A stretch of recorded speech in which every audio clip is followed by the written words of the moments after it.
Magandang buhay sa lahat mga kauts. So tuloy po natin ating video paano mag-lubricant ng kadena. Pag hindi po madulas yan ay pwedeng putol. Gumagamit po ako ng tawag dito, hindi po Honda. Yun ay used oil. Yan o. Yung iba po ay gumagamit ng tawag dito, gumagamit ng sponge. Yung mga gamit na sa kusina, pwede po ito.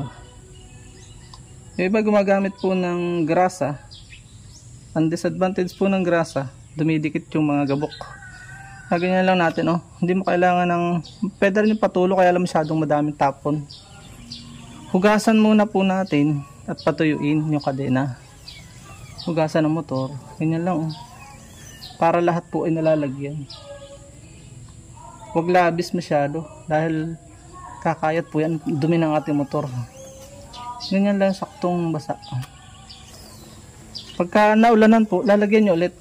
Okay, pagka every time na mag-ano kayo, yung makita nyo malubay na yung kadena, ay adjust nyo, baka kayo matalunan, delikado po, ma-aksidente po kayo.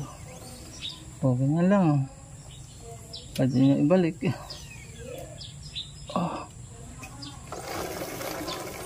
Medyo nawala na yung ano, yung iingay. Pag nag-iinit po kasi yan matagal, pwede yung maputol. O, dagdagan natin. Mas maganda pasulong para ano, pagka masyadong basa yan, ididikit doon yung mga gabok, ang dumi, ang hirap pagtanggal, maglinis. So ganyan, oh. Ganyan lang po yan. Tapos itong kabila ay ating babawasan para magamit na po natin agad. Yung mga sobra, tanggalin natin para dumikit pa siya, nabawasan natin. Sakto lang dapat yung oil. So yun lang, ganun lang kasimple yung paglulubricant, ano? Ito yung marami pa siya nakuha. Sakto yung dulas niya, hindi tayo mapuputulan ng kadena. Kung masyado ng laylay ay palitan na po natin para iwas aksidente.